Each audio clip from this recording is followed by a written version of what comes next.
So now we go on to the third questions of our discussion here. It is, what is the main principle in doing paraphrase according to the technique?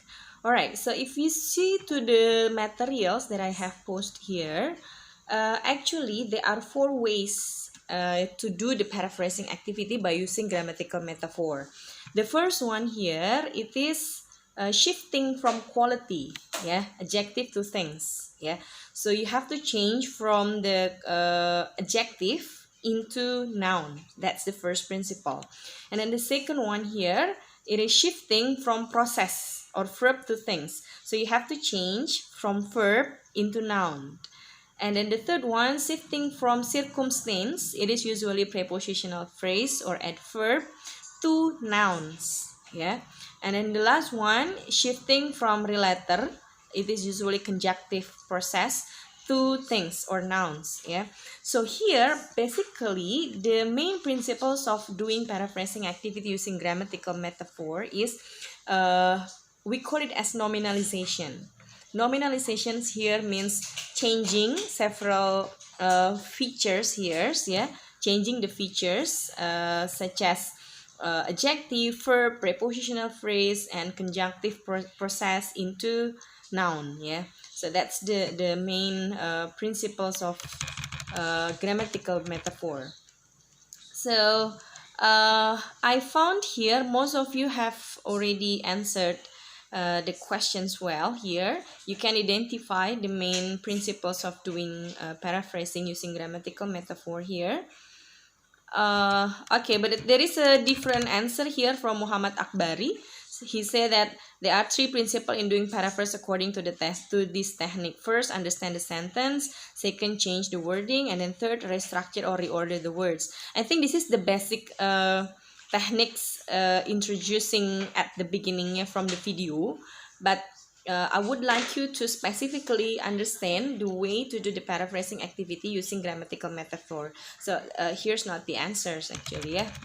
All right, and then Harlina, quality, process, relator, and circumstance to nominal groups, yeah. All right, so that's good point. So you have tried to understand the main point here, shifting or changing the quality, the process, the relator, and circumstance to the nominal group or noun, yeah. All right, Fabriana, change the clause after understanding the concept of grammatical metaphor. Change the clause. Yes, of course we need to change the clause, but what's the main way in doing paraphrasing activity using this grammatical metaphor, yeah.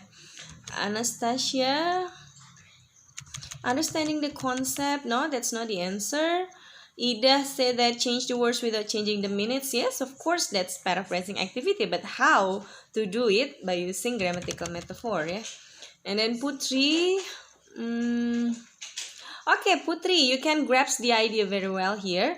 You write here that to know that there are some ways to write grammatical metaphor: adjective to noun, verb to noun, adverb to noun, conjunction to nouns. Exactly, that's the right. Okay, and then Helen here said the main principle is how to express what other people have written and said using different words to make it easier.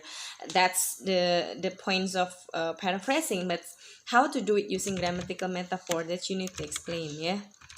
Right, they give credit to the author when summarizing, quoting. No, that's not what we mean here. Atika,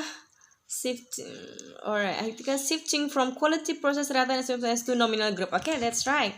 Mela, reward, rephrase, restructure, and recheck. No, it is not given in the text, yeah. You have to find the technique, the main technique mentioned based on the text, yeah. All right, I mean based on the materials that I have posted, yeah. We did said doesn't change core words or words another be changed, and change words that cannot be changed or use synonyms. No, it is not given in materials. Using shifting from quality, process, relator. Okay, well, so overall some of you have already answered the questions very well. And then what will be more interesting is if we see number 4 here, the feature that you need to identify in doing paraphrase. Well, so actually we go back to the materials here. Yeah, so the main features have already mentioned by your friends. Yeah, several of you have already mentioned the main feature that we need to change here. Yeah, the first one is adjective, second one is verb, and then the third one is a prepositional phrase, an adverb, and then the last one is conjunctive process. Yeah, and you have to change them into nouns, or we call it as nominalization. Don't forget, yeah, this is nominalization. All right.